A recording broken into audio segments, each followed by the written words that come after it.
негизинен өзгөчө кырдаалдар министрлигинен телефонограмма келген. Анын негизинде шаар башчыбыз Эрисбек Абжаловичтин тапшырмасы бар. Түнгүн нөмөт уюштургула деп. Түнү нөмөттү уюштурганбыз. Түнү саат 2:30 баштап кар жаап баштады.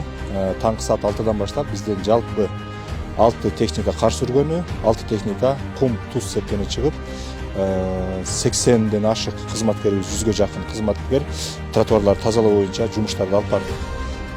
Азыр бүгүнкү учурда негизги жолдор тазаланып бүттү, кум, туздар себилди. Бирок ага карабастан азыр дагы биз кийинки этап менен улап кетип атабыз. Ошол асфальтта эзилген карларды дагы сүрүп чыгып туруп, асфальттын бетин кургатып, түнкүгө калтырбастан музду тоңдурбай алдын алып сүрүп тазалап коелу деген иштер менен бүгүн кечке толук кандуу иштерди улантабыз. Учурдан пайдаланып дагы элдерибизге кайрылып кетишибиз керек. Анткени мына кыштын учурунда дагы жайкы дөңгөлөктөр менен жолго чыгып мындай кооптуу учурларды жараткан абалдар катталып атат.